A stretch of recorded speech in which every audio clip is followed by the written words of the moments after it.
প্রশাসনের প্রাণকেন্দ্র সচিবালয়ের ৭ নম্বর ভবনে লাগা আগুন নিয়ন্ত্রণে এসেছে।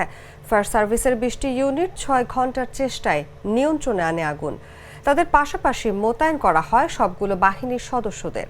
এরই মধ্যে সচিবালয়ে লাগা আগুন নেভাতে গিয়ে ট্রাক চাপায় আহত ফায়ার সার্ভিস কর্মী মোহাম্মদ সোহানুর জামান নয়ন মারা গেছেন।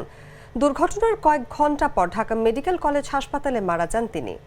ফায়ার সার্ভিসের সংশ্লিষ্টরা জানিয়েছেন, সকাল ৮টার কিছু পরে আগুন নিয়ন্ত্রণে এসেছে।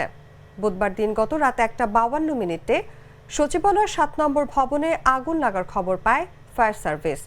সচিবালয়ে অবস্থিত ফায়ার সার্ভিসের ইউনিটটি আগুন নিয়ন্ত্রণের চেষ্টা করে রাত ১:৫৪ থেকে। এর কয়েক মিনিটের মাথায় আগুনের তীব্রতা বেড়ে যাওয়ায় পর্যায়ক্রমে ২০ ইউনিট ঘটনাস্থলে পৌঁছে আগুন নিয়ন্ত্রণের কাজ শুরু করে।